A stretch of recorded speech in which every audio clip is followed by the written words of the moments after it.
পৰিয়ালকেন্দ্ৰিক ৰাজনীতিৰ কথা বতৰাবোৰে ধনী ব্যৱসায় প্ৰতিষ্ঠিত ব্যক্তিসকলৰ ঘৰৰ মানুহসকল নিৰ্বাচন খেলা বুলি যি এখন নেৰেটিভ সৃষ্টি কৰি দিয়া হৈছে, সেই সময়তে আমি নিজে এখন ক্ষুদ্ৰ চাহ খেতিয়কৰ সন্তান,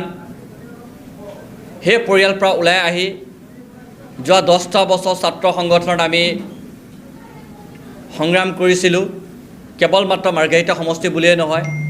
আমি অসমৰ বিভিন্ন প্ৰান্তত আমি ঘূৰিছিলোঁ। বি বৰুৱা কলেজৰ উপসভাপতি, তাৰ পাছত ডিব্ৰুগড় বিশ্ববিদ্যালয়ত দীঘলীয়া কাল ছাত্ৰ একতা সভাৰ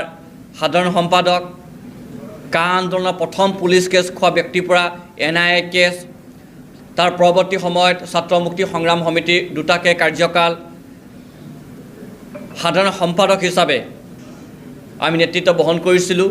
তাৰ পাছত ৰাইজৰ দলত যোগদান কৰাৰ সময়তে আমাক কেন্দ্ৰীয় নেতৃত্বই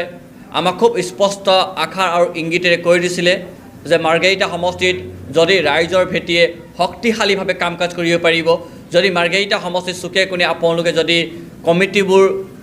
গঢ় লৈ উঠাব পাৰিব, প্ৰতিটো স্তৰৰ ৰাইজৰ লগত যদি আপোনালোকে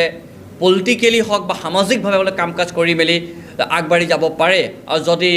নেতৃত্বই আপোনালোকক যোগ্য বুলি ভাবে, তেতিয়াহ'লে মাৰ্ঘেৰিটাত টিকেট প্ৰদান কৰা হ'ব বুলি মাৰ্ঘেৰিটা সমষ্টি কমিটিক এই নিৰ্দেশবোৰ বান্ধি দিছিলে। আৰু তাৰ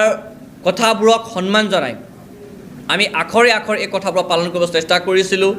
আৰু তাৰ পাছত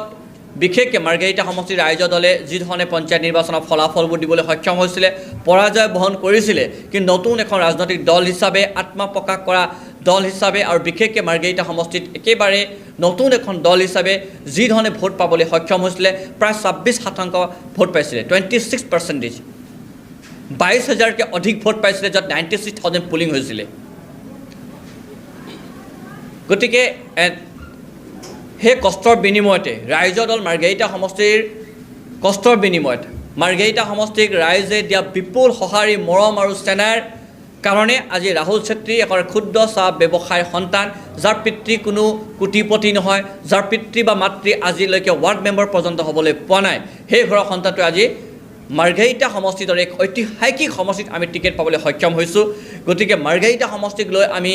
কিছু ৰূপৰেখাবোৰ অংকন কৰিছোঁ। মাৰ্ঘেৰিটা সমষ্টিক আমি এখন নতুন সমষ্টি হিচাপে আমি গঢ় দিবলৈ বিচাৰিছোঁ। মাৰ্ঘেৰিটা সমষ্টিক আমি যুৱ প্ৰজন্মই দেখা সপোন